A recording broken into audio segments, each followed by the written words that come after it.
नमस्कार दर्शक, आप देख रहे हैं जयगांव मिरर्स। प्रस्तुत है आज की मुख्य समाचार रैपिड हेडलाइंस न्यूज। एक महिला की रहस्यमय मौत से शुक्रवार को मेंदुगुरी शहर में सनसनी फैल गई है।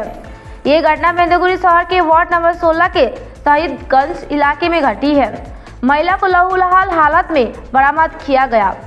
उसके परिजन उसे लहूलुहान हालत में मेंदुगुरी ग्रामीण अस्पताल लाया गया तो डॉक्टर ने उसे मृत घोषित कर दिया।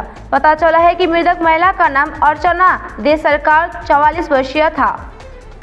वो घर में अकेली रहती थी। पड़ोसी की एक महिला को उसकी देखभाल करने के लिए कहा गया था। शुक्रवार सुबह देखभाल करने वाली महिला घर में गई तो दरवाजा बंद मिला। तभी खिड़की से उसे देखा तो महिला लहूलुहान हालत में कमरे में फर्श में पड़ी हुई थी। फिर इसकी सूचना बेटी और दामाद को दी गई। दामाद तपस दास अपनी पत्नी के साथ ससुराल पहुंचा। तपस दास ने कहा कि गर्दन पर चोट का निशान है, कई जगहों पर खून के धब्बे हैं। इसी बीच मेंदुगुरी ब्लॉक स्वास्थ्य अधिकारी सीतेश बार ने कहा कि हमने शव को पोस्टमार्टम के लिए भेज दिया है। जब तक पोस्टमार्टम की रिपोर्ट नहीं आ जाता है तब तक मौत के सही कारण पता नहीं चल पाएगा। मालदा निवासी एक और प्रवासी मजदूर की मौत का मामला सामने आया है। रतुआ ब्लॉक 2 नंबर नदियापुर के रहने वाले मृतक प्रवासी मजदूर का नाम उत्तम रविदास बार था। स्थानीय सूत्रों के अनुसार लगभग 1.5 महीने पहले उत्तम रविदास बिहार की राजधानी पटना में काम करने के लिए गया था।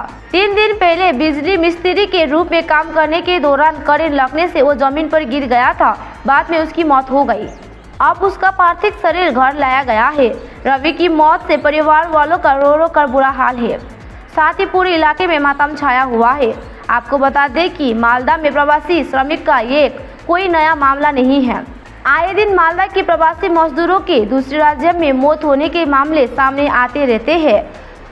दरअसल मालदा में बेरोजगारी ज्यादा होने के कारण काफी संख्या में मजदूर मजबूरी में दूसरे राज्य में जाकर काम करते हैं। उनको दूसरे राज्य में बिना सुरक्षा उपकरण के काम करना पड़ता है, जिसके कारण आए दिन मालदा के श्रमिकों की मौत हो जाती है। भाजपा प्रत्याशी मनोज तिग्गा ने सत्ताधारी पार्टी द्वारा मतगणना के दिन धांधली करने की जताई आशंका। सत्ताधारी पार्टी अलीपुरद्वार सीट जीतने के लिए मतगणना के दिन धांधली करने की कोशिश करेगी। चुनाव के दौरान बूथों पर केंद्रीय बल मौजूद था, इसीलिए सत्ताधारी दल किसी भी बूथ पर धांधली नहीं कर सका। आशंका है कि सत्ताधारी दल मतगणना के समय में धांधली करेगा। यह बात शुक्रवार को अलीपुरद्वार जिला भाजपा कार्यालय में संवाददाता सम्मेलन में भाजपा अलीपुरद्वार लोकसभा प्रत्याशी मनोज तिग्गा ने कही।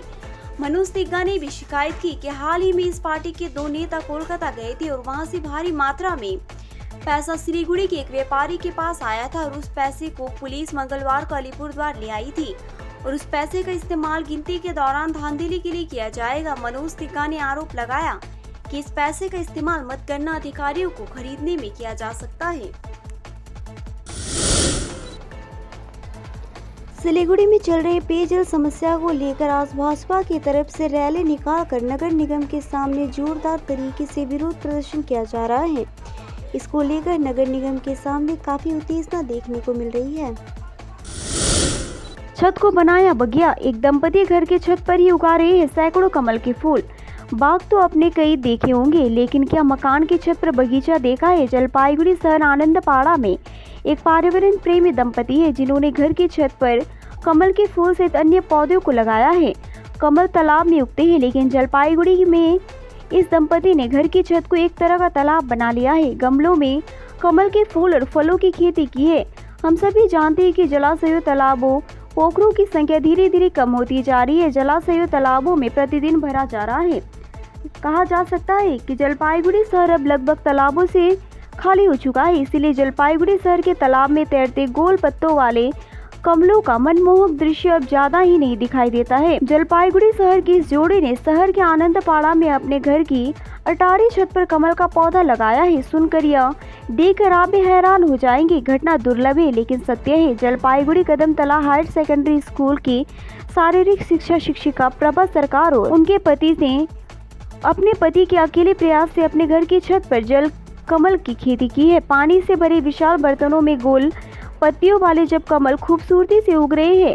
अगर आप इसे देखेंगे तो साफ है कि यह कमल का तालाब नहीं बल्कि छत वाला तालाब है। कमल की खेती की इस तरीके से एक और फायदा भी यह हुआ है कि साल जलपाईगुड़ी में गर्मी की मार से जलपाईगुड़ी के लोग बेहाल हैं। इस साल जलपाईगुड़ी के हर व्यक्ति ने भीषण गर्मी देखी है, मानो छतों से गर्मी उड़ रही हो। इसलिए जोड़े द्वारा छत पर जल कमल की खेती करने से घर के अंदर बहुत ठंड होती है। एक तरफ जहां पर्यावरण का संतुलन बना हुआ है, वहीं दूसरी तरफ घर में ठंडक बनी रहती है। हालांकि घर का रंग सफ़ेद है, लेकिन ये घर हरा दिखता है।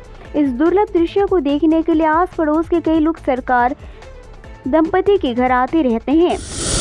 विश्व तंबाकू निषेध दिवस पर निकाली गई जागरूकता रैली। आज विश्व तंबाकू निषेध दिवस है। इस अवसर पर अलीपुरद्वार जिला स्वास्थ्य विभाग की ओर से अलीपुरद्वार शहर में एक जागरूकता रैली निकाली गई। रैली के माध्यम से लोगों को तंबाकू का सेवन नहीं करने का अनुरोध किया गया।